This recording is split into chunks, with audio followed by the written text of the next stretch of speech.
Yeah. So you had some games against Crow. hmm Do you want to talk about that, or do you want to talk Um, about? it's been a few days. I think, if I'm remembering correctly, these were games where like I might be wrong, but I think these were games where I was thinking like a good bit, and I felt pretty good about them, like Mhm. actually making adaptations, which is somewhat rare for me.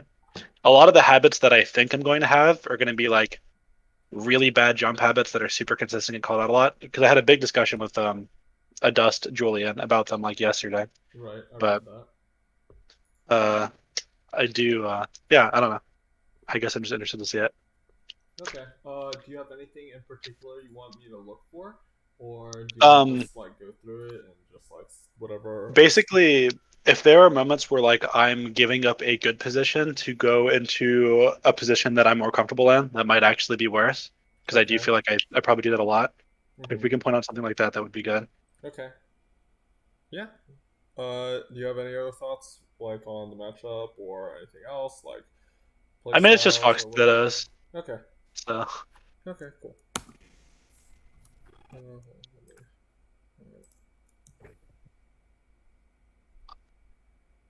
and you're green, right? yeah, I'm a green fox. Okay. I feel like it'll be obvious which fox is me and which fox is Crow. Like pretty quick.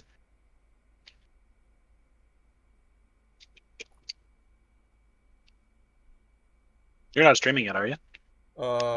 That's right. I'm not. I need to do that. Good catch. Yeah.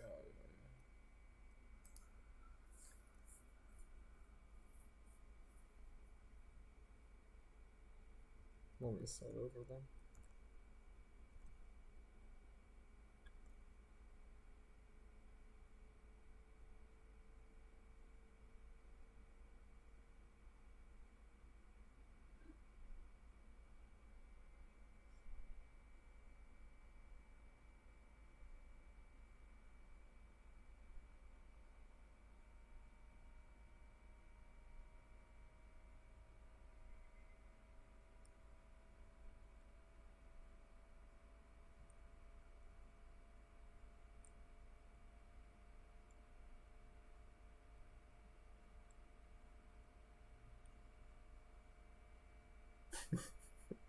Okay, that's pretty funny. Okay, so one thing I'm seeing a lot of is I'll show you a couple things that I'm seeing a lot of.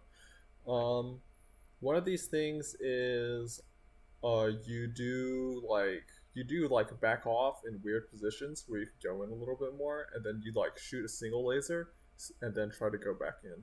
Let's see if we can find some of those spots here, like right there. So like this is a weird spot to shoot the laser in, I feel, because if you back up here, we need to see the context in which you hit him. You like slide off, you shield slide off here, and you shine him. Okay, so you know he's gonna get knocked to the ground. Uh, Right. in this case, you shine on this side, so he's gonna go this way. You can see my mouse cursor, right? So he's gonna go this way, Right. and you're gonna get a tech chase situation. Uh, I don't think he can slide off from this distance. I could be wrong, I but think that might have been what I was thinking, that he would get ledge here. yeah, Um, but I do sometimes just back off the shine anyway, which I shouldn't be doing. yeah. And so like right here, you also missed your wave dash down after the shine. You Yeah. accidentally full hopped, so you Mhm. ended up like being here, and you just like shot a laser instead. Then you had another like little gap here. It's just this is kind of funny moment because I know you're like always like you do your tech skill a lot and you feel very good about it. But I want to show you something that's pretty important to me. Right Okay. here. Uh you can see how you like so you're gonna hit him with a nair here, and then you just stand still. Right. So Where I you, could have just like followed him in any sense, right? yeah, you could have just been like, I mean, if you think he's gonna slide off there, you could more proactively cover a slide off, right? Mhm. Or if you think that he's going to not slide off and on the platform, then you could have proactively been on the platform for a tech chase. You Right. kind of stood still. Mhm. And then right there again, you backed off and shot a laser kind of for no reason. So like this laser is like kind of egregious because I mean I'm pretty sure like this is still like right within range where if you do this laser and he does like a ledge dash in air, the ledge dash in air would hit you. Right. Right. So the laser's just like straight up unsafe depending on his option coming out. Yeah, and it's like it's kind of okay, like right here where he goes for laser land to the side platform messes up, but it's just like I mean it would have been probably a little bit better to like dash and like try to react to his option, right? It feels a lot like you just like autopiloted and did this laser because like you just felt like it instead of like Right. seeing if it was actually a good decision or not. Mhm. That's a good crouch cancel. And here's another moment where you autopiloted. Look what happens. So right here, you shine and then you ran away. Um, But you know you're going to get this shine, right? yeah. You have to know that the shine is going to connect because look how much your drill connects. Right. So you have to know, like, okay, maybe he has SDI, but it's like then you could have chosen like up tilt instead, and then up tilt could have gone to up air, so maybe that would have been sick. But like you have to know that the shine is going to connect, and so like in that case, it's probably going to send him off to the right, and he could try to slide off, or maybe you get an edge guard opportunity like this. But instead, you ran to the left, which ensured that you wouldn't get a true follow up. You can see how if instead of running to the left here after your shine, you could have maybe gotten like a shine spike if you had just been right here and you just immediately jumped to cover this. Right. Because like I do try to cover it, but I like waste time by wave dashing forward. Like because I do immediately follow up to go with Shine, like to try to catch his jump, right? Yeah, But for some reason, like I'm not committed to that until I already retreat from the position, and so yeah, like I miss the opportunity. and I think you just have like some sort of autopilot issue where as soon as you like land the shine, you're just like, oh, I'm gonna like dash out immediately. But and I don't think, and it's important to have the muscle memory, obviously, but I think it's more important to have like the muscle memory be contextual. So it's like the muscle memory should be based upon you seeing the shine connect. Your instinctual response should be different from if the shine missed. Does that make sense? Yeah, no, it does. Okay, that's good. I I don't know if like I do like I see. I guess what you're saying is like I'm shining and then muscle memory like wave dashing out, but like I think for some reason I just retreat off the hit Yeah. like and like it is autopilot for sure, but it's like an intentional retreat too. Like it's really weird. Like I'm not thinking about what I should be doing in the situation, right? But I'm just like always deciding to retreat instead of push like an advantage or a spot. Okay, so let's talk about that. Yeah. Do you want to? I mean, so you've identified a problem. So how are you going to fix it? Uh that's the okay, so this is like the next part. I actually know like and I haven't thought about this. Like I should have said this before and I'm thinking about it. I get like super like not confident about my ability to follow up like off of like a successful hit Uh huh. because I feel like I'm always late on like trying to get the vulnerability out of people's like techs and stuff, right? So Yeah. like when I get a knockdown or when I push somebody away, I almost always opt to like reset and just catch them again because I'm afraid of getting like counter hit by like tech and play shine or tech and place up smash or something Well, even in that case, like instead of running away, you could just like go up to them and then try to and space shield outside of or it, right? yeah right Yeah. And it's like, I mean, obviously, I think the best thing to do is like instead of just like waiting and hoping that they're going to do a scrubby option, which to be fair, a lot of people will do. I think it would be better if you actually learned how to tech chase properly. There's a lot right of training tools, obviously, for you to be able to do that. But hmm something like that is like very important because it will like whenever you get an opening like this and you just run away after you get your starter, it like really wastes the opening, and then it can really contribute to like a certain feeling of just like, oh, like I win neutral so many times and I'll play them so many times, and then like they just hit me once and I die. right.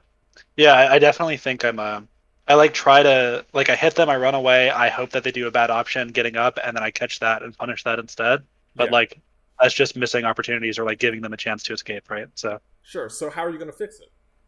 I guess I'm gonna grind out some some tech chasing options, like some more aggressive ones.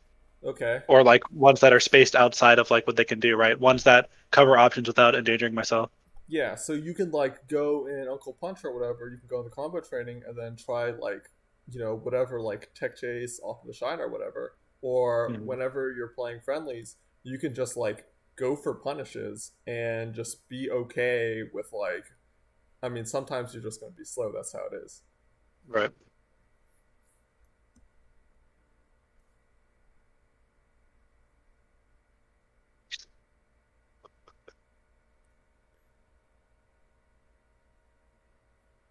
Oh, y'all are both cowards. Y'all are both cowards. Abusing the instability.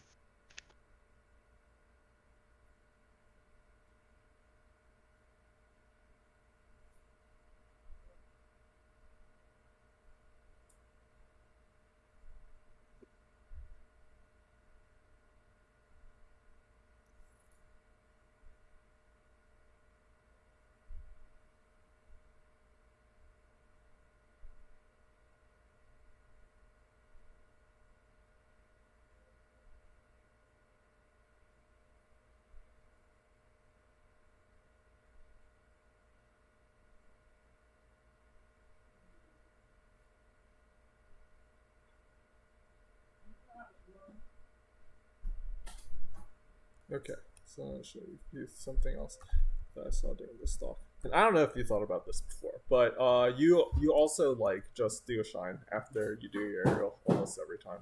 So What's Jackson supposed to be? I think Jackson's just gonna mail his key.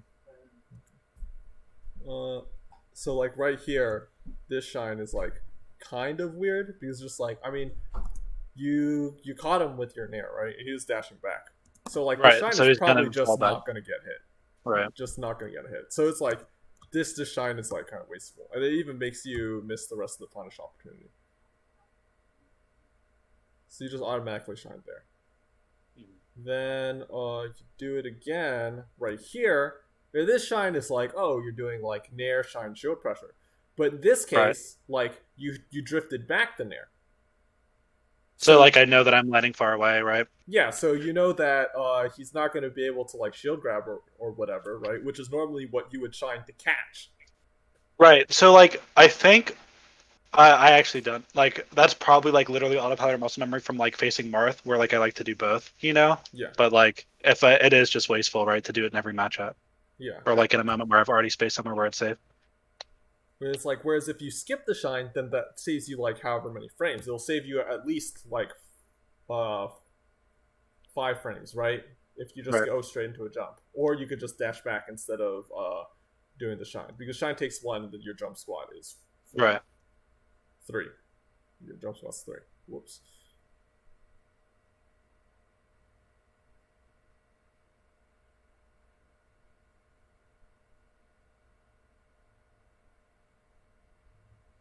Yeah, you're doing this thing again where you just like you don't really. It looks like you don't really know what to do in this situation, so you just like laser, and then you go in.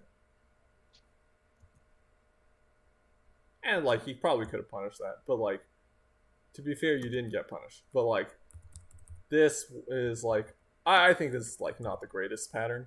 Um, I think it. I think like just like shooting one laser doesn't do that much. Basically, uh, you could say like sometimes it incentivizes people to come in, which I'm sure it does. But you could also make them feel pressured to approach you in a different way. So, for example, like right here, I mean he's on the platform, right? So let me find the exact spot where he lands on the platform. Let me find the exact spot. Okay, so right here, you just rolled. So this is a perfect time for you to look at the game state because you just rolled. You're locked in the roll animation. There's nothing else you can do for the rest of the roll animation. You might as well look. So he's shielding on the platform. Uh, his threat range from here on the platform is probably like, I mean, he can like wave dash off with the back air, which probably goes like right here, probably. I can't see your mouse. Oh, okay. It goes like slightly to the left. I wonder if I can set it up so that you can see my mouse. I think like a full dash, a full length wave dash off the platform would be like a back air would place pretty close to center stage from that spot on Yoshi's. No, I really don't think so.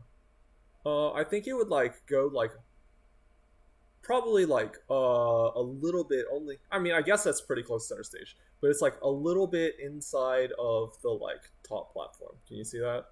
Yeah. Yeah, it's probably like about as far as the back air would go. Or he could shield drop, and then in which case like his range is much more limited. Like he could is pretty much like limited because he's so central on the side platform. It's pretty much limited to like the sides of the side platform. Do you agree? Yeah. Yeah, so like From that position for sure. so basically where you are standing right now is pretty perfect. Hmm. Where you stand right here and he wave dashes off and back airs, you can whiff punish him. You can just like run up to him and hit him, right? Whereas if he shield drops, you can also still run up forward and then you can play a mix up on his next option where, you know, maybe he will spot dodge or maybe he'll jab or maybe he'll jump again, right? Hmm. So whenever you do this laser here or you wave dash back first, this basically gives him all the stage for him to just come down from the platform, which is a disadvantageous position, and he just gets down pretty freely. Right. But if Whereas you if I stood where I rolled and waited for his next option instead of retreating further, right? yeah, instead of Then, like, retreating held further, you center. could have pressured him. And it's very important that this happened after the roll. Why? Because the roll is like what we call a reaction point. So this roll, during this roll, like I said earlier, you can't possibly be doing anything else. You're stuck in your roll animation. Your roll animation takes like, I don't remember what it is. It's like 40 frames or something. So it's 40 frames where you have nothing better to do than look at what your opponent is doing. So if you looked at Crow right now and you noticed that he's in shield, then you would realize that off of this platform, his options are extremely limited, and you can fight him very effectively. But you kind of just like backed off for no real reason, possibly because you weren't really looking at the screen afterwards. It's just like you were like, I rolled, I gotta get away, instead of actually looking at what was there.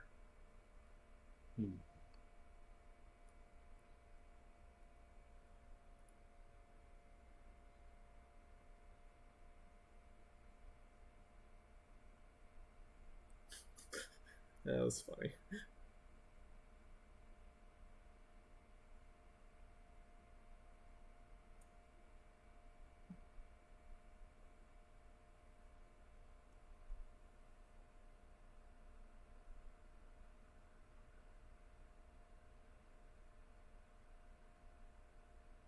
That sucks. Yeah, this is another position where this is like kind of weird. So that was fine. We're gonna get right here. No, not right there. Must have missed it. Yeah, this back air that gets you grabbed.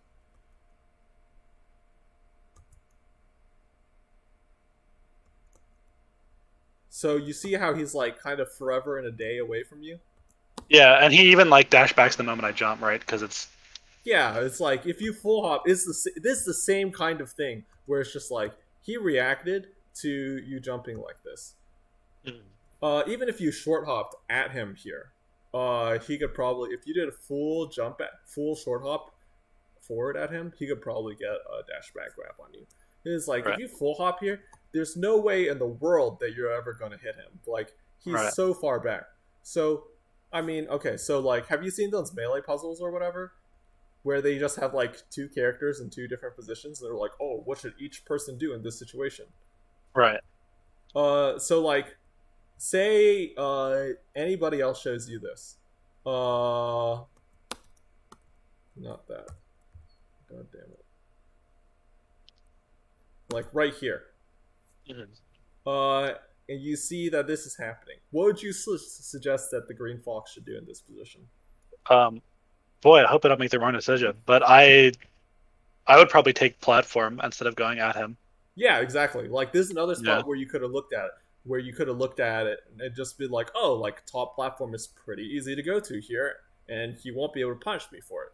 So yeah, you could have just like double jumped here and then wave land on top platform. Or you could have like still tried to play this bait game and try to incentivize him to come for the grab and continue falling with full hop, but not go all the way to the right, but instead kind of like mess with your drift, like Yeah, stay drifting inward. yeah, Right. drift inwards, and then you can like whip punish him with Shiner up tilt. Yeah, I feel like I've played. I feel like I did drift inward to do the back air, but like I should have double jumped or done any other thing, or like not landed with an attack and then up tilted, right? Because like you can see I do the full hop back, but I don't actually drift fully into him. Yeah, and then Like, he just hits you for it. right. It Like I doesn't think seem I did confusing. realize as I was doing it that I wasn't going to hit the back air, but like I should have not thrown out the back air in that case then. Yeah, For if sure. it's not gonna hit, then it's just like what you shouldn't like even bother, or like Right. if it's not gonna lead into a hit at least.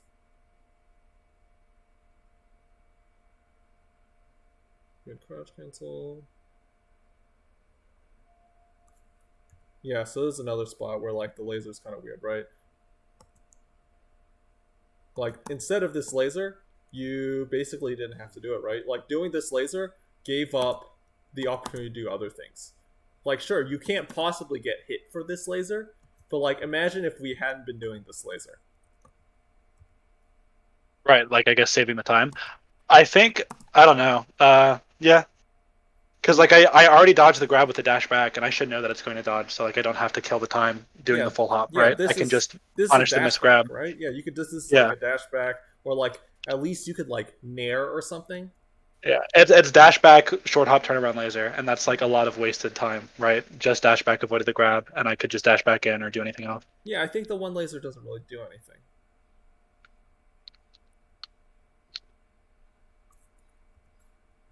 You're a little slow on this, so let's see what happened.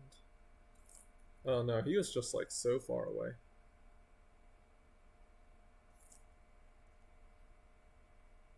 What happened here? He wave dash back, right? Yeah. Yeah.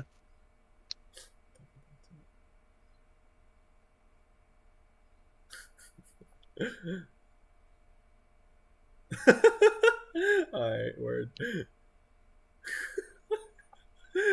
Alright. Oh no. It's fine. Randall. Oh, you meant to laser again. But you can see literally how like this time you get hit for it, right? Yeah, and But- I also meant to turn it around and shit, but like it's like Yeah. I guess he knows him to jump away in that situation. Yeah, I mean, So it's even just if like- you even if like, you literally had just turned happened. around, you still would have gotten hit by this. Gotten hit, so- right, because he knows to chase me, This- because I had literally just done that to him, this- right? Be like you could back air here, right? Yeah. Oh, back air might have actually won in that case too. Yeah, that's why I was thinking. It was like, oh, like this is a back air, right? But Mhm. I mean, you can just see. No, like, I was going for the laser same thing as back. last time, which was retreating turnaround laser. Which is just like objectively worse, right? Like if I feel like I can escape and get a hit, why not do the hit that does something? Yeah. And that's me missing. All right, we don't Tech need to skill. worry about that. We don't need to worry about that. Yeah, this is another spot where like shooting the laser is kind of bad in my opinion, because it's like, okay, I mean, even if it didn't miss, like this laser is essentially unpunishable. But like when the ghost screen fades, whenever you land from this laser, look where he is and look where you are. Like I'd much rather be this person, right? This person. The on person left. at the center of the stage, yeah, the one who ran in. Yeah, the guy who ran in, because he's got, he's in the middle of the stage, so he has more room to dash back, and he's like coming at you. So like you as the green fox are probably more pressured to respond in some sort of like defensive way. I think if you're the green fox here, you're more likely to like maybe you're going to do a hitbox in place, like you're going to nair in place, or you're going to like try to dash back, which put you further in the corner. And even if you do try to be aggressive, you try to go in, like the blue fox has more room to dash back. So like 3% doesn't matter in this scenario, and I'd rather be the one over there. In this case, you tried to dash back, and he read that, so he just whip punished your grab.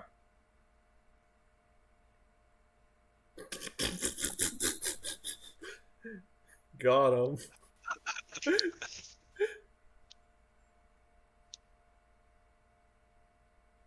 Yeah, this is the same thing, right? This is the similar full hop situation we saw in Yoshi's, where like kind of you putting yourself in the corner to these lasers is really not worth it. It would have been much better, you can imagine, especially even though he's invincible, like you don't have to like be so scared. Like, sure, he's invincible right here, and then you do a good job right here, and you wear him out. Right here, he's no longer invincible. Right here, you're Right. in the middle. I want to be Green Fox here. Yeah, and instead I retreat back to the other side again, as though he's like still invincible, right? Where I've basically done what I wanted, which is waited out his invincibility and got a good position, and then I immediately forfeit it, which Yeah, is to shoot dumb. lasers, right? Like right here, you Right. could have like played some sort of like minigame. And this is kind of like what Adus was talking about, where a lot of times, if you think about the time when you tried to do a short hop drill at Crow at the end of the last Yoshi's game, and he wave dashed back down tilted you. This is kind of what Adus was talking about the other night about threatening range. So did you understand what he was talking about when he was like, "Oh, you attack from outside of threatening range a lot"? Yeah, basically where like I go like I have a space that I can control. But that's like I think what he was saying. I think I get it. Is like I have a space where all of my moves reach them effectively and they can't escape or like they can't just dash out of that zone. But instead I wait till they have all the room and can react to the attack, right? Is that like the idea? Okay, so it's a little bit different from that. So we Okay. use threatening range to describe the area around you that you can do a movement, okay, and they can't react to it. Mhm. So like if you think about like and like the end of threatening range is right where you can. So if probably let me find if I can find a good spot for it. I'm just gonna have to back up to it later.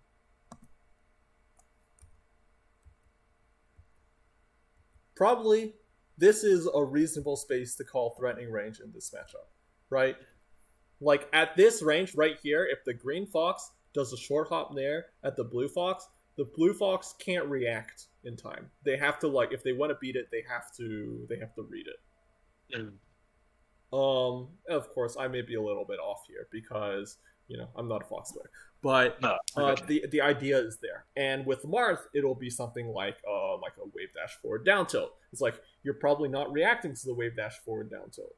And it's like if you're going to beat it by jumping over it, you probably have just like read that he's going to wave dash forward and down tilt, and you just like jumped over it with a drill or a back air, right? Mhm. So outside of threatening range, therefore, is the range from which you can react. So what Adus says whenever he says like, "Oh, you always try to attack from really far away, like outside of threatening range," is basically you can try to play at two different ranges, right? And I agree with him based off of what I've seen so far that you seem to really want to play the game at a range where you feel that you can react to their options and then respond appropriately, which is fine.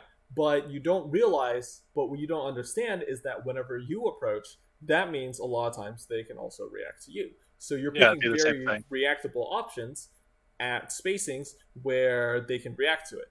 Whereas you could stand to get a little bit closer when you're attacking so they can't purely react.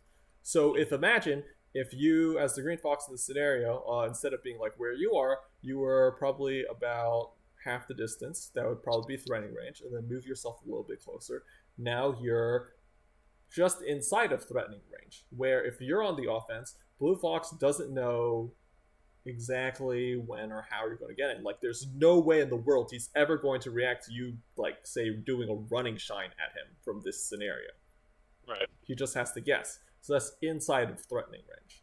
And the idea is that you want a lot based upon however you want to play. You want to be coming in and out of their threatening range based on whatever, right? So it's like if you're dash dancing, you'll want to like poke into their threatening range so that they feel like more incentivized to come in. Then you can dash back. Mhm. Or if you are if you're like really scramble oriented and you really want to scrap with them a lot, then you want to be in their face a lot more. You want to be a lot more inside threatening range because if you feel like you're really good in the guesses compared to the other player, then you will want to force the spacing. You will want to be in the spacing that forces the most amount of guesses rather than being able to play it purely reactively. I'm following. Yeah. So basically, it makes you extremely easy to play against if you always play at a range that will if you always play at a range where both of us can react, and you choose options that are easy to react to. So like kind of like watch out for that in the way you space yourself, because you always space yourself from extremely far away, but yet you choose options that get punished as if they're not going to react. You're trying to space yourself in a way that says you can react, but you aren't giving your opponent the credit that they will be able to react. That they'll be able to me, yeah. Yeah, like the same thing for like with this like short hop, with this like full hop, double jump, right? I mean, he sees you go up, and then he just runs straight underneath you, right? Right. He clearly like reacted to it. Yet you can imagine if you had been you can imagine that if you had been closer, like instead of him being right here, if he were like half the distance to you right here when you do this full hop, suddenly your full hop is a lot more powerful, right? Right. Because there's no way that he can like, I mean, not only does this full hop never have a chance of hitting him, but also just like him being like probably half or 2/3 the distance closer to you, your full hop becomes a lot more threatening because he can't react to you coming down with something. He has to really make a much bigger guess on your timing. Right. So like the full hops can work, but you need to be much closer. You need to be more cognizant of like the ranges at which they can and can't react.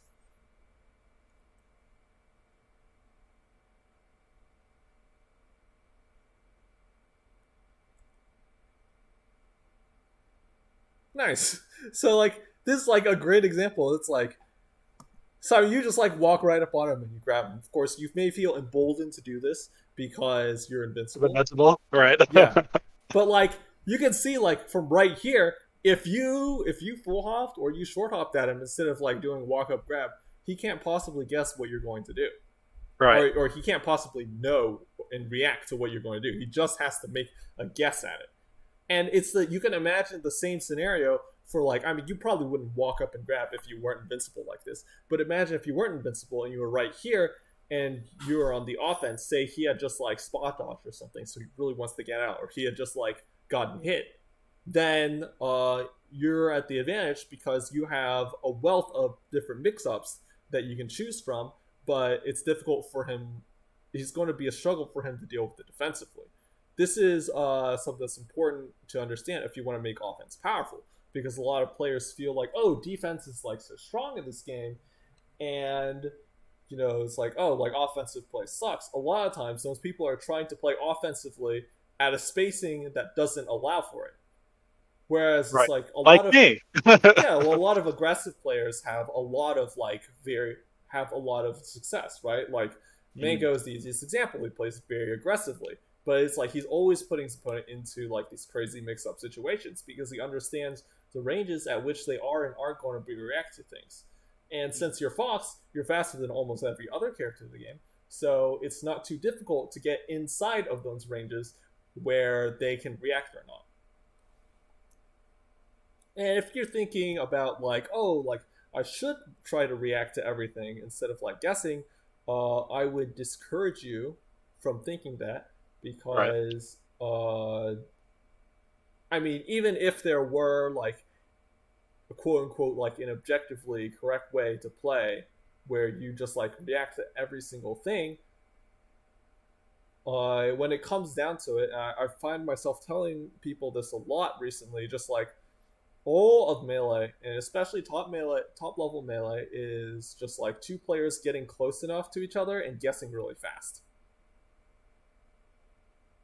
And like they're doing good guesses based off of their experience and intuition, based off of what they've learned, but they are certainly guessing at each other, right? Because again, there's no way that you're going to react to this. You know, you see Mango do like Darren plays on Leffen trying to do a running shine at him, and it's like, oh, did Mango react to this? No, he just guessed. He guessed that he was going to go in, right? He knew that. And it's not necessarily like a random thing or anything. It's just like it's what fighting games are. Right. At some point, you do have to make a guess, even if you want to play really far away, like a spacing where you're playing from really far away. At some level, you're still making a guess. Why? Because you're making a guess that when my opponent runs at me, they are going to do a move immediately that I can react to and dash back and then punish them instead of them continuing to run at me and then put me in a position where I can't react anymore.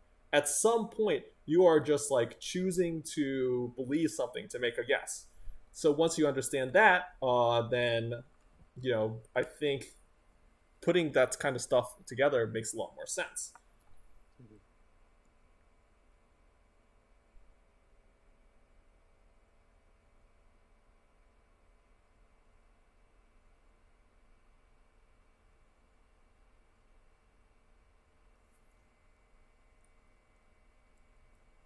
Yeah, you can see like you're super far away like during all of these interactions, right? And sometimes it works out well for you.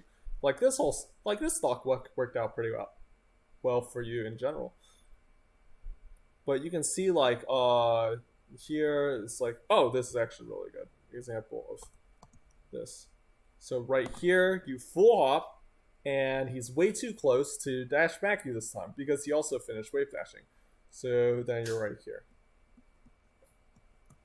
And then right here, once again, like right inside threatening range. Even though you may not realize it, this is why this worked and he wasn't able to dash back.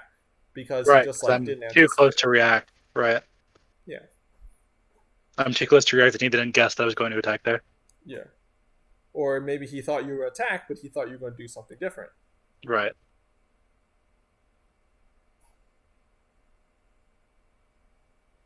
Whereas this one, I mean, as soon as you like full hop like this,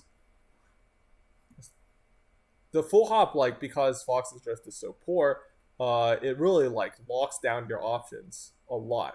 Like whenever you full hop in this position, the other player can like look at you and react and be like, oh, like, and you full hop a lot. The other player can look at you and react and be like, if he's in a spot where your full hop can't possibly hit him, you're only reasonably going to do a few things, right? You're either going to double jump, which will feel forced a lot of times because you're like, oh man, I can't hit it with my full hop, I better double jump away. Or you're going to try to fade in some way, and then he's going to try to punish.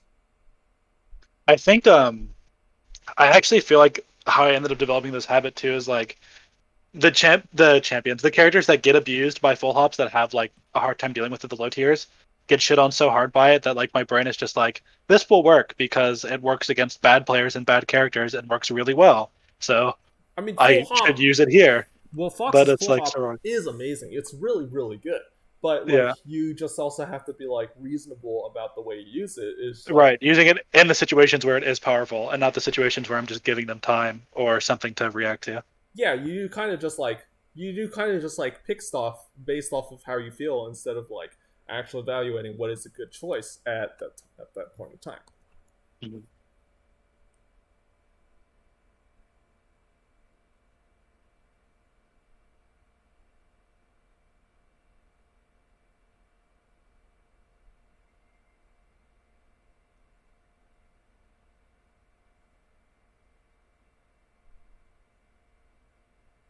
Well, I should have updated.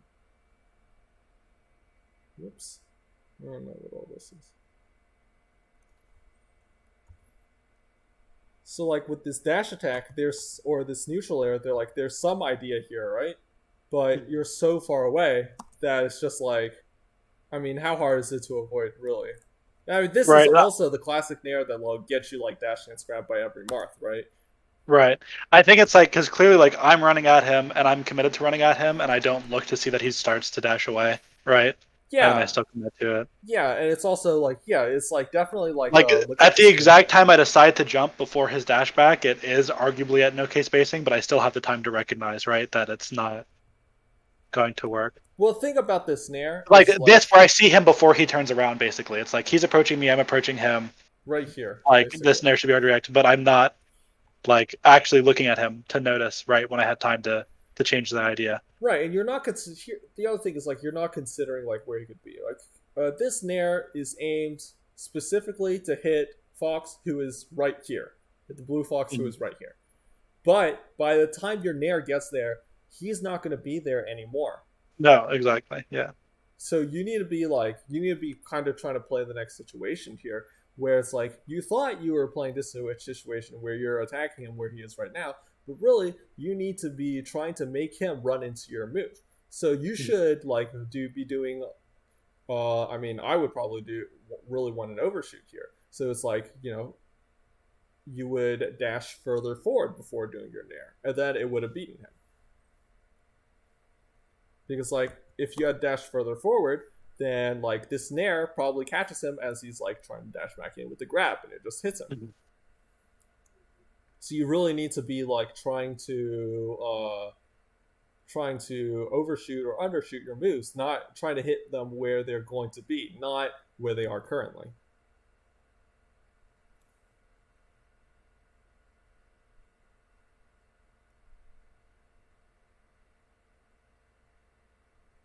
Oh, that was a grab.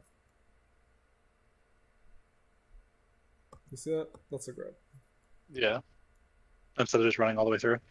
Yeah, and I don't hate running all the way through, to be fair. Like, I think this is like a very stable conservative option. But I mean, it feels like whenever you're running away like this, you should be anticipating something. Right, and if I get to something, then I should be punishing it, right? Yeah, you should be ready to do it. This is part of like looking at the screen.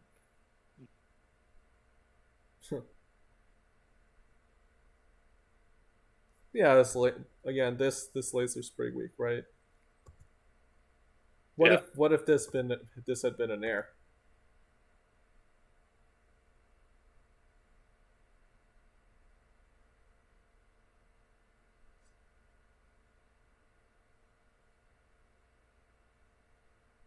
Got him.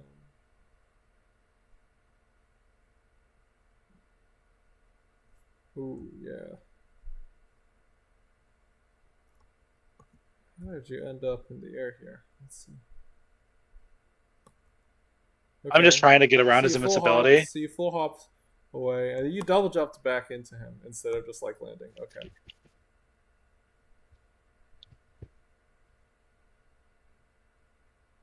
Oh, you double jumped again. Come on.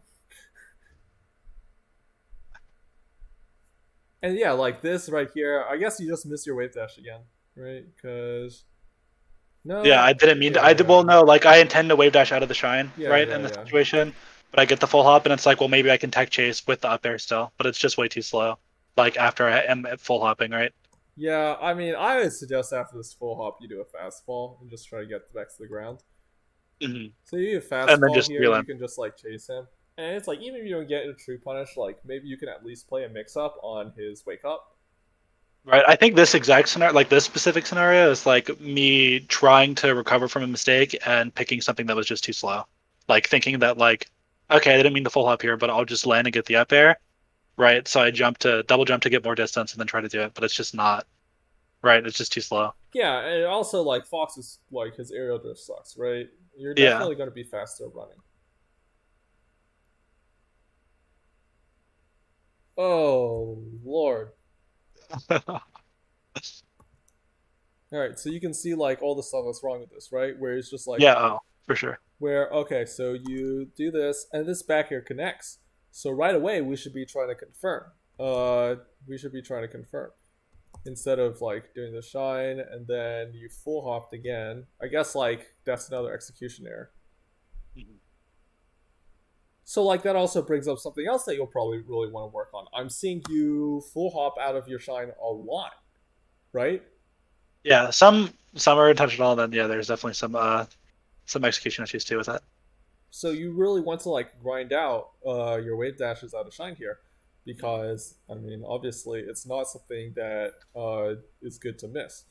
Yeah, well, like the missed ones are definitely like when I miss it, it's because I'm trying to time like the immediate wave dash out based on like the hit lag of landing the shine. So like when I back aired shine there, I don't hit him, right? Because he moves just far enough out and the shine hits nothing. And because I think it's gonna hit him, I have the timing for the wave dash, and instead I get the full hop. Yeah. You could try to. You may be able to like find some sort of option select on the timing where you can hit a window on your jump input so that it will both wave dash or it will get eaten. Right. Yeah, you might want to like try to find an option select on the timing. Either that, or you don't even have to shine in that spot.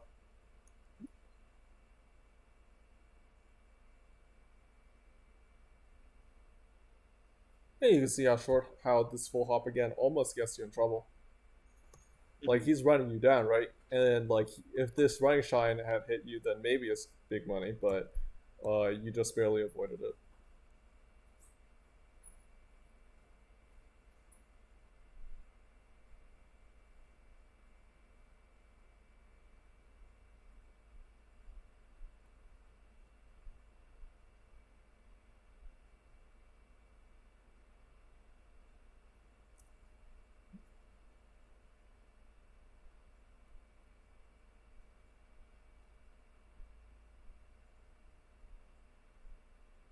You're a little slow on this one. Look how after your aerial, you were a little slow in acting out, Mhm. and then that got you down tilted. I'm pretty sure you could have shielded there.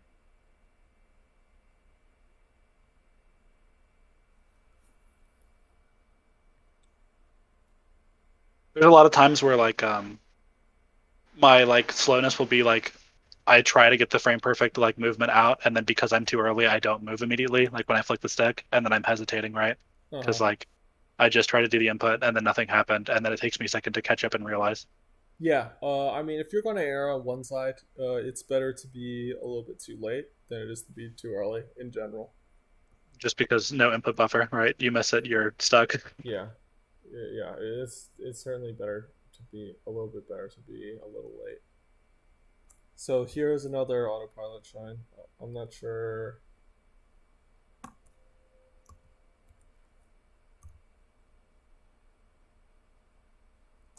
Oh, I'm just gonna shine. And like maybe you him, like maybe. Why shine? Like why, right? If it is for an anti-air, there's so many other moves in that spot. Yeah, you could up tilt, probably dash back as well. Works great. You could up smash here. Just like you just kind of like did a shine.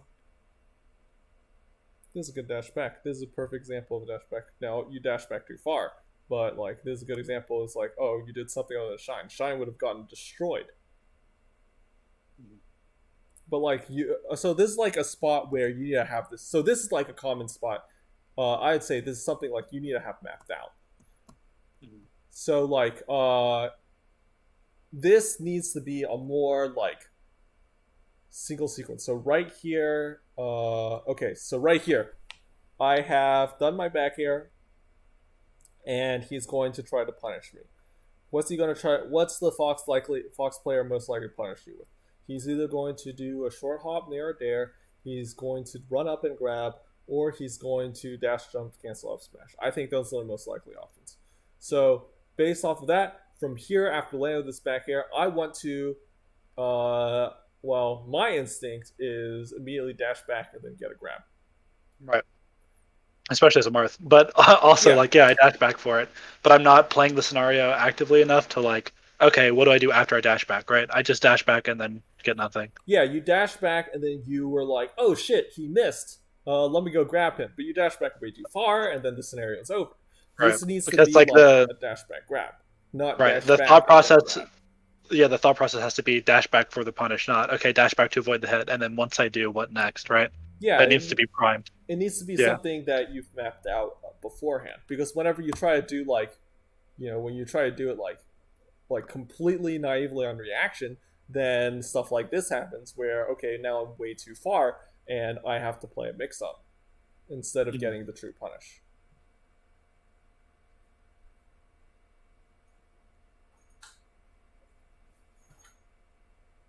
Yeah, I think this, like, I wouldn't call it stubborn, but I guess just, like, not, like, well practiced for playing against a person, but this idea of, like, playing the situation without the answer ready, right? Like, okay, escape and then come up with the idea. It's just like always going to be too slow, right? And Yeah, it's like part of why I'll like be so inconsistent because I'm like forcing mix-ups from what could have been a punish, yeah. right? It requires you whenever you do that. It requires you to like have some form of like conscious recognition, which will always be slower than just like letting your body do what it knows, right? Mhm.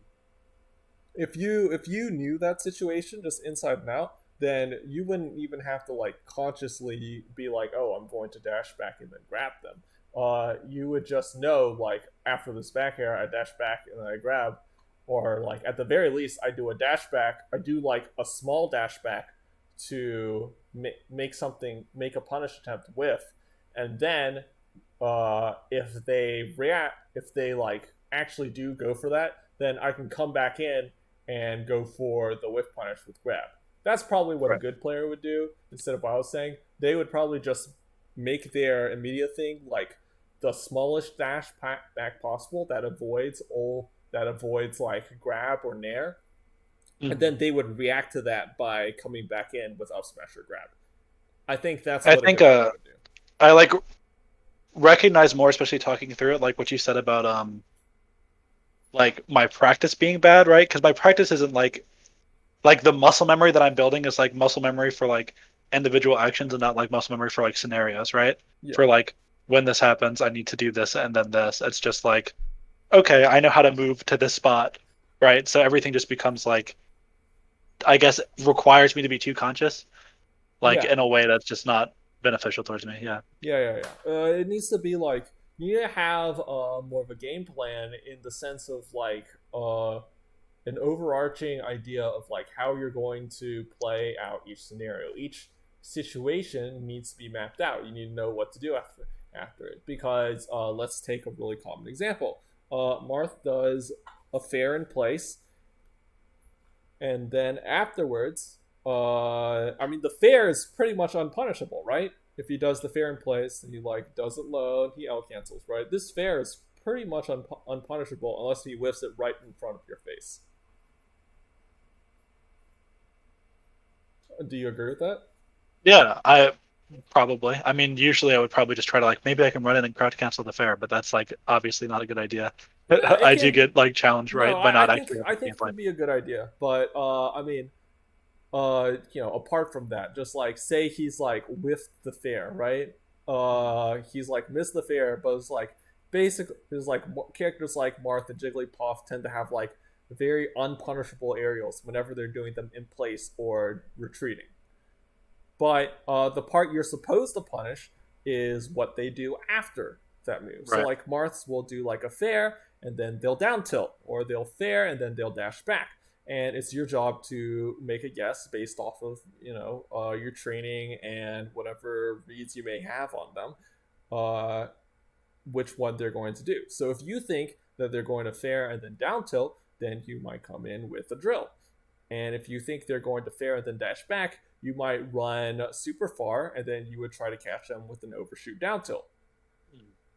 So this is so it's a similar situation here where you need to have where like either way you have this situation which is Marth lands with a fair that can't be directly punished. You need to have that mapped out to one of those two options. Is like, okay, which one do I think he's going to do? Which one am I going to go for the punish on? And it's like sometimes you'll be wrong, but I mean that's basically if it's a real mix-up, then that's how it's going to be. Sometimes you'll be wrong. At which Right. point you just have to accept, it's like, oh, did I? It's like, is this mix-up worth taking? Is or was I wrong about my initial assumptions about like whether the thing I did beats the thing he did or not, so on and so forth. But in fighting games, you basically can't be afraid of like getting outplayed. Like if you get outplayed, you get outplayed. It's okay because sometimes, I mean, it just happens. If you get outplayed, then that's just some shit. But you know, if you lose because you made an actively bad decision, then that's obviously something else entirely. So yeah, I mean, and Drug Fox has this saying that I steal a lot and I say to a lot of people, which is melee basically about two things, right? One or two things can happen. Either you get a read on someone and you will punish them directly, or you react to them and you will and you try to punish what comes next. So using this, let's go back to our previous analogy of Marth doing the fair, right? Uh, the way you suggest to beat the fair is actually the first method, which is you run in, you read that he's going to fair, and you crouch cancel it, and then you just beat him outright for doing the fair, right? Alternatively, your choice is for you to react and you say, okay, he did the fair, and then you try to beat what comes next. So that will be either down tilt or dash back. So if you try to apply this kind of logic to all of your decisions throughout these games with Crow, then you should be able to try to explain to yourself, it's like, okay, why did I do each of these things at this time? Was I trying to beat something directly, or was I trying to make a read on what was going to happen next? Because I think you'll find 99% of the time is always going to have to be one of those two things. But if what you do can't be justified under either of those scenarios, then it will like clearly stand out as something that you will have to fix. That was a bad right? That was like a mistake. I couldn't really catch what you said there. Just like if it doesn't apply to either of those scenarios, then it was just a bad thing to do, right? It was like a mistake. Yeah, and then you need to be thinking about, it's like, okay, what would be good to do instead, or what were they doing?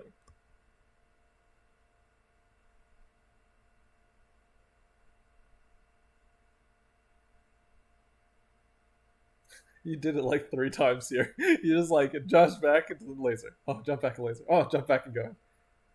Oh, go. Yeah, no, I definitely see it. It just keeps happening. Yeah, and then again, you can see like how you keep like playing from so far away, right? Like you're so far outside of throwing range. All he has to do is just like wave dash back, and he's not going to get hit. Whereas if you came a little bit closer, then suddenly he will be a little bit more scared to wave dash back, right? Which is why, like, we just had a spot right here. He shielded right there, and he shielded again. So like, why did he shield? Because you keep like, because you're right here. He's reacting you being right here. Now it's like, oh shit, he can hit me. I can't just wave dash back, because what if he like does a running shine, or he doesn't overshoot down tilt, or overshoot nair at me? Then I'll get hit. So he's scared and he shields. And then there you actually want the mix up that time, because instead of doing the laser thing, you just did an up smash. So that's like definitely something you can do to make like things more confusing. But whenever you're just like doing like, okay, I mean that was like a good example of him like getting inside of threading range. Like you pretty much have to guess, like from right here, he could feasibly either read a double jump or call out your landing here. So this is why like being offensive can be so scary and difficult to deal with.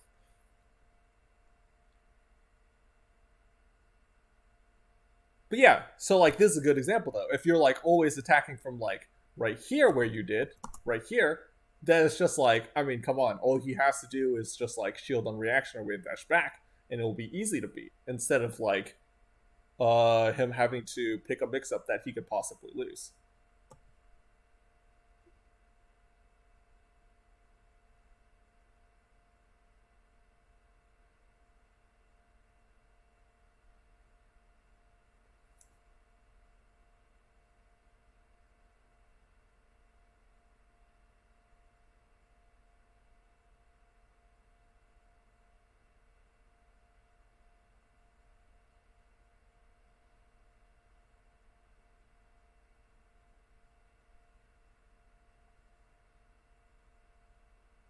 Laser and then arrow again.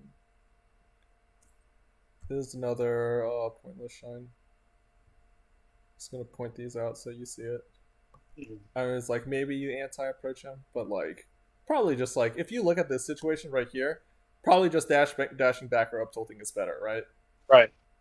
The shine is like just not a good move to cover that situation. But like I am picking something to cover that situation. I'm picking something that is just objectively worse than like other options I have. Yeah, you really want to think about why you're picking it. It's like, are you picking it because you think it's the right thing to do, or are you picking it because just like you're used to doing it? Right. Because like if you're used to doing it, like that's a perfect example of like the kind of autopilot and not looking at the screen that you want to fight. Because based on that spacing, you should probably never pick that shine. You should just pick something that will like cleanly beat one of his options, like dash back or up tilt.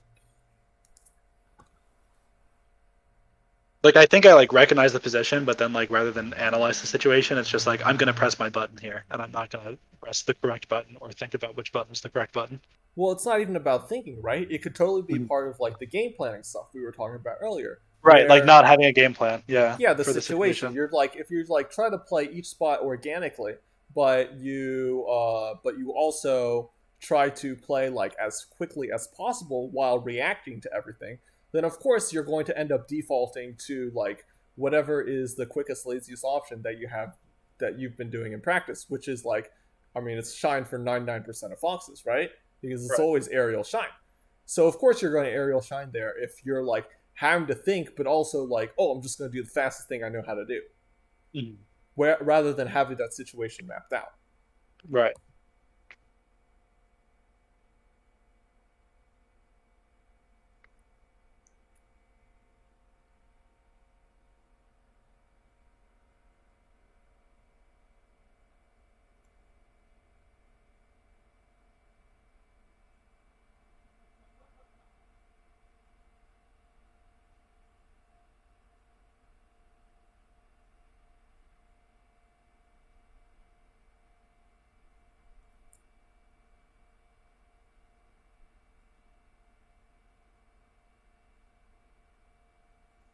Okay, so let's rewind a little bit and let's take what I was talking about a little bit earlier and let's try to watch it from Crow's point of view, because I think from Blue Fox's point of view, almost everything he does can be justified either by I was trying to like hard call out a specific option, or I was trying to beat a follow up option. So like right here, calling out a landing, right? Right. And then right here, calling a jump. This is another like little baby read. This says, okay, you're gonna try to jump out of the corner, or it's like, or I was trying to hit your tournament winner if you Right. like faded all the way in.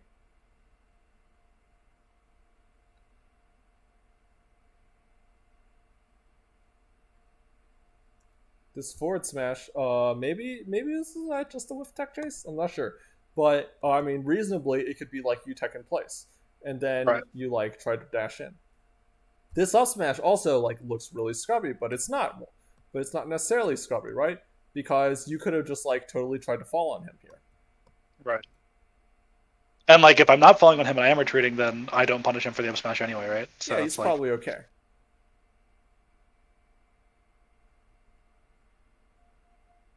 So it's your job to like kind of like see how you can like outguess him in these scenarios. And I think if you watch it from the other Fox's point of view, which is like a lot more viable for the Ditto, obviously, than if I told you it's like, oh, like watch it from the Falco's point of view. That right. would be I like can actually silly. watch from Crow's point of view because we're the same character. Yeah, and like I think like the match probably looks completely different if you try to pretend that you're the Blue Fox here, even though it's the same match. So what does he do? He makes a lot of reads on how you land, right? A lot of reads. This happened a lot.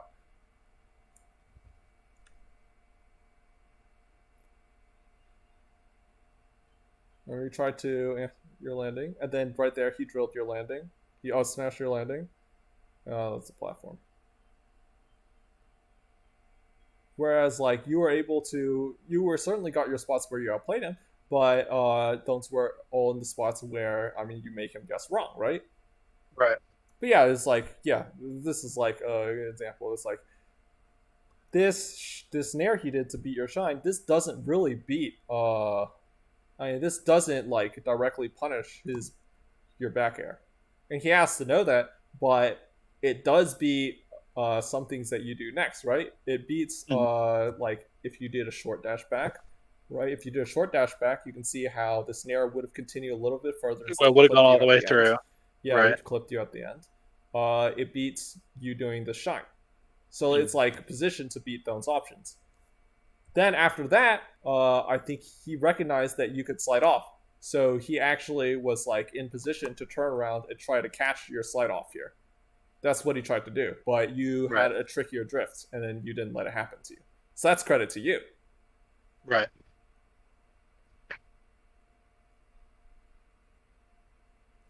And then, okay, look, this, so this is like a great example again. So right here, this is the kind of dashback you really want to have. Even though he gets hit for it, uh, this is the kind of dashback you want to have because he is reading specifically that you are going to do this area.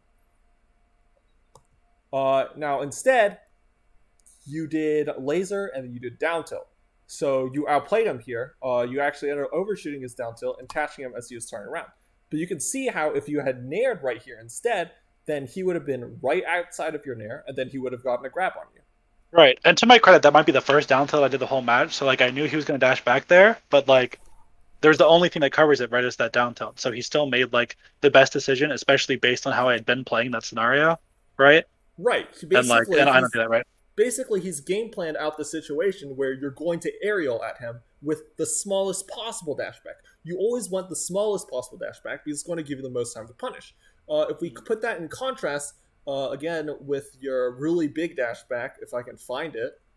I know which one you're talking about, but like the full, the full one stage where you went all the way to the right. Whenever you dash all the way the full distance like that, and you go like way too far, then that's a bad dashback because suddenly you have to play a mix-up. On the other hand, Crow may have lost this mix-up with the down tilt, but he was precisely in the right position. Right. Yeah, if he had won the mix-up, I would have been fucked for it. Basically. Yeah, he would have gotten a real punish rather than just like, oh, I want to mix up and now I have to play another mix-up. You would rather win a mix-up and then go directly into a good punish tree. Right. Because like assuming that every mix-up is 50-50, obviously it's not. You're just like lessening your odds, right, of getting the punish. Yeah. The more mix-ups you like put in a row. Yeah. You would always rather get like a real safe hit rather than have to play a mix-up, no matter how favorable.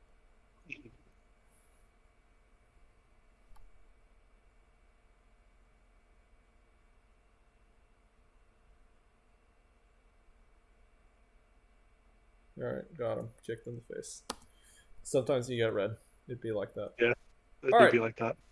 So, yeah. Do you have any questions or any other thoughts? I don't think I have any questions. I do, I guess. Well, no, I guess this is a question. So like grinding out these scenarios, obviously the only way to do it is play, right? But like I have played a lot, and like I just wonder, like I don't know, I really struggle, I guess, to like drill the concepts in my head of like, you know what I mean, like having the scenario mapped out beforehand or like playing the next scenario ahead of it. Uh-huh. And I don't know. I guess not asking for like a cheat for it, but it's like I don't know how to actively. Right. How am I supposed to practice this stuff? Yeah. Is the question. So something that I always suggest to people is, for example, you could get a practice partner. And like this is something that's very reliable, where it's just like, oh, we're going to play friendlies where we both like try to play the same mix up over and over, and we're trying to beat each other in a mix up. And it's like the goal of the friendly is to like try to play and learn the mix up, not to like win or like have good tech skill or whatever. It's like literally I'm going to try to force each other into this situation as much as possible and try to beat it. So that's one way. Another way is like for whenever you fight CPUs, like you do combo practice, right? How do you practice your punishes? What's your methodology? I just put the character I want to combo on level 1 on vanilla melee, and then I beat the shit out of him. Yeah, so you just like go in, right? Right. But you probably like go. But do you go in? You probably go in the same way every time, right? You probably like start every single time with Nair Shine, or you start every time with Grab. Yeah, basically whatever. I mean, I do mix it up enough of like what combo starter do I want to play off of, but I do like continuously do that combo starter for it. Right. That's like okay, I want to. If I get an up air on Marth, right? So I'm gonna start a bunch of combos only up airing the Marth NPC or whatever, the Marth CPU. Yeah. So you could like mix up the ways you try to start it, or like try to prime yourself to like be at a certain spacing whenever you started, for example. Or you could, and this is also obviously another thing, which is like for mapping out scenarios, you can look at VODs. You can do analysis. If you look at like these VODs and you see like, so like this is where Plup wants to put himself when he's playing the Fox Ditto against like, I don't know, like SFAT or whatever, even though he's lost his last few Fox Dittos against SFAT. So maybe that's not the greatest example. Maybe like, okay, SFAT against Plup, like where does SFAT put himself? And like, what does he do in each of these situations? How does he map it out? Where is he standing? And it's not just about moves, it's about space, it's about timing. Mm-hmm. Going over this with you has like been helpful, right? Because like, I mean, I obviously like I know that I retreat from bad positions, but like seeing the exact scenarios I do it and like the spacings I'm playing it at and going over it does like help, right? Yeah, but it also is like what's always going to be more important than like recognizing that you have the problem is like going about fixing it. So it's right, like seeing where and then doing something else in that spot. Yeah, you have to actually do something to try to make the change. Mm-hmm. So yeah, you should definitely like I would definitely focus on trying to play like a little bit closer. Cut down on like the autopilot shines. Work on your tech skill with the. It's hilarious that I'm telling you to work on your tech skill. Work on like wave dashing out of the shine. Like you missed that. Well, like, I think fixing autopilot shines I think would help that a lot because like the missing the wave dash out of the shine is basically always on guessing wrong on if I connect or don't connect the shine for me. So like not just autopilot shining after the hit every single time would also like help band-aid that issue too. Yeah, like obviously both, right? But yeah. That is like multifaceted and like two things I need to work on both address it. And you can also address this in terms of like in your friendlies, like how you're going to look for your openings, like, and well, if you're playing someone who's like a pretty decent amount better than you, I don't think it can really be helped because like you will probably just be like doing, whatever you can to stay alive. But that's how it is. Whenever I play against Magi, I'm just like, man, I hope I don't die right now, and I have to like. Whenever I'm playing as Magi, like whatever I'm learning in the friendly is mostly like how to answer whatever she's doing, instead of like me trying to like figure out, instead of me like trying to recreate a situation that I decided I'm going to learn.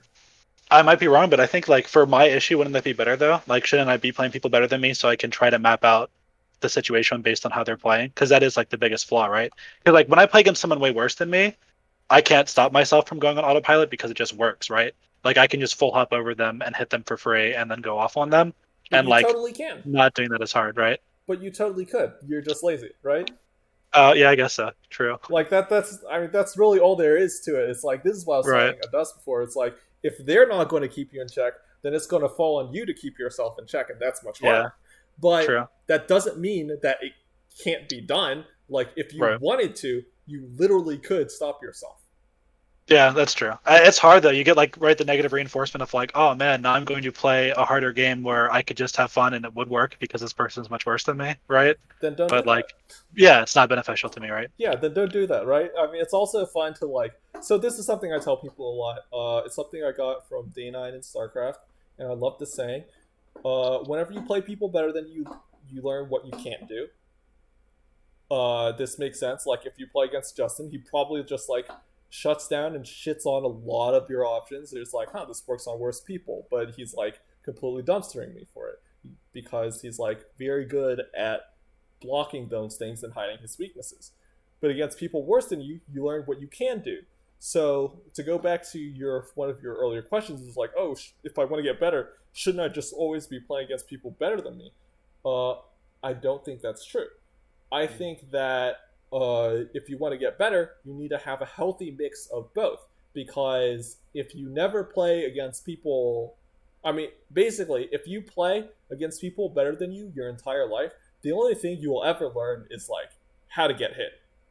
And you'll probably be like really, really good at like having like obnoxious recoveries, like good combo DI, so on and so forth. But chances are you aren't going to learn how to like recognize an opening or like do a combo very well, because every time you think you have something, they're going to shit on you for it. Whereas on the other hand, if you play someone who is worse than you, then you can kind of go in a little more, and then you can see, oh wow, there's this weakness here, and getting the feedback from both sides is like how you get better and learn what you can do to apply against the players you can't do, and then what you can't, the better players, what you can't do, and you cut out the bad stuff, and then get some new ideas from playing against the worst players. You bounce back and forth forever until you're happy with how you're playing, which is, I mean, given most people, probably never, but it'll get you closer. The only thing is that it's going to like take you keeping you in check, not the other player keeping you in check. Right. Does that make sense? Oh yeah, it makes a lot of sense, right?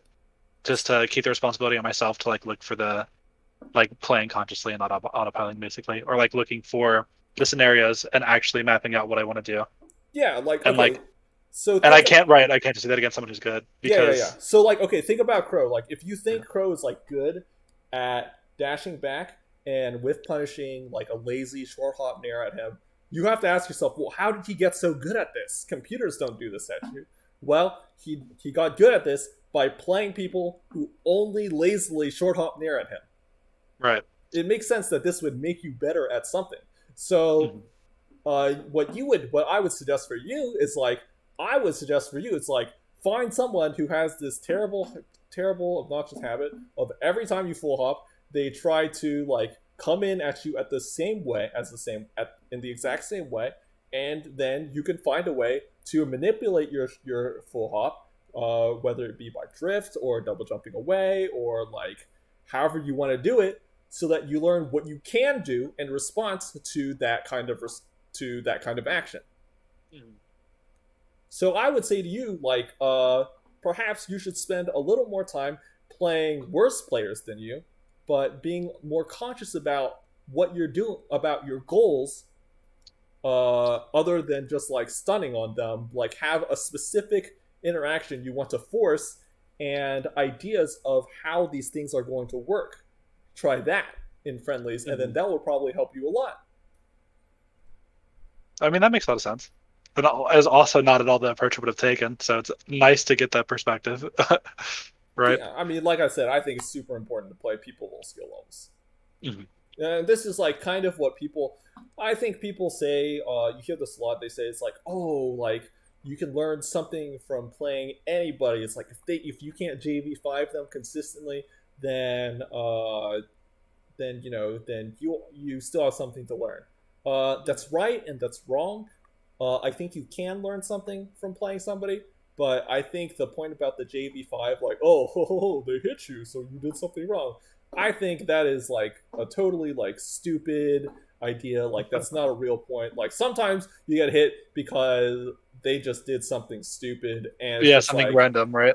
Yeah, it's just like, dog, sometimes you get hit for no reason. I don't think there's like that much to learn from there.